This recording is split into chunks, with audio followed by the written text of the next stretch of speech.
मित्रों, पिछले एपिसोड में हमने भारतीय न्याय संहिता की धारा 344 पर जिक्र किया था, जिसमें हमने बताया था कि लेखा का मिथ्याकरण यानी फेल्सिफिकेशन ऑफ अकाउंट्स क्या है और क्या सजा है। इसमें हम बात करेंगे आपको कि संपत्ति चिन्हों के विषय में यानी प्रॉपर्टी मार्क्स के बारे में, और ये भी आपको बता दें कि संपत्ति चिन्ह के बारे में आपको बीएनएस की धारा 345 से लेकर 350 तक वर्णित है। यानी बीएनएस की धारा 345 से लेकर बीएनएस की धारा 350 तक संपत्ति के चिन्हों के बारे में यानी प्रॉपर्टी मार्क्स के बारे में वर्णित किया गया है। तो आपको बताएं कि 345 का सब सेक्शन 1 कहता है परिभाषा है, यानी वह चिन्ह जो घोषण करने के लिए उपयोग में लाया जाता है कि चल संपत्ति किसी विशिष्ट व्यक्ति की है, संपत्ति चिन्ह कहा जाता है।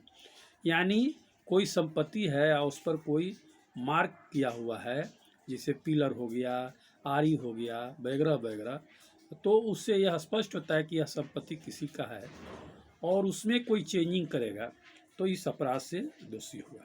लेकिन इस सब सेक्शन 1 में परिभाषा है, और यह जो पहले था आपको सेक्शन 479 में आईपीसी की धारा 479 में वर्णित था, जो अब 345 बीएनएस की धारा सब सेक्शन 1 में वर्णित है।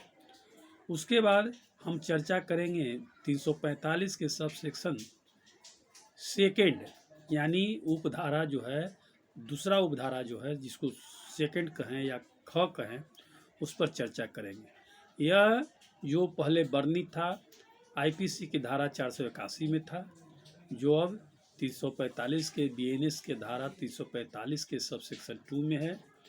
तो इसमें परिभाषा है कि यदि कोई व्यक्ति चल संपत्ति या किसी माल को या किसी पेटी, पैकेज या अन्य पात्र को जिसमें चल संपत्ति या माल रखा है, इस ऐसी रीति से चिन्हित करेगा कि किसी को यह विश्वास हो जाए कि यह जो संपत्ति है वो जिसका है उसका नहीं होकर किसी और का है, यानी जिसके लिए वो बेईमानी कर रहा है, तो यह कहा जाएगा कि मिथ्या संपत्ति चिन्ह का उपयोग करता है, और यह जो होगा वो आपको इस धारा के अनुसार दोषी होगा। उसके बाद इसका जो सब सेक्शन 3 है यानी 345 बीएनएस का सब सेक्शन 3 जो पहले आईपीसी की धारा 442 में वर्णित था, उसमें कहता है कि यदि कोई व्यक्ति जो इन चिन्हों का मिथ्या चिन्ह संपत्ति चिन्ह का उपयोग करता है और यह साबित हो जाएगा कि वह दोषी है, तो उसे 1 साल के लिए दंडित किया जाएगा या दोनों से जुर्माने से दंडित किया जाएगा। आपको यह भी बता दें कि यह जो अपराध है नॉन कॉग्निजेबल है, बेलेबल है और एनी मजिस्ट्रेट के द्वारा ट्रायबल है। और एक खास चीज़ इसमें यह है कि यह कंपाउंडेबल है, यानी जिसको लॉस हुआ है वह यदि चाहे तो वो समझौता कर सकता है। तो ये हुई एपिसोड आपको 345 बीएनएस की धारा पर चर्चा, और हम अगले एपिसोड में अब आएंगे जिसमें बीएनएस की धारा 346 पर चर्चा करेंगे कि क्या है और उसमें क्या सज़ा है। तो आप लोग कृपया इसे धैर्य से सुनें, समझें, और जहाँ कमी हो वहाँ कमेंट्स करें और आप अपने मित्रों में शेयर करें।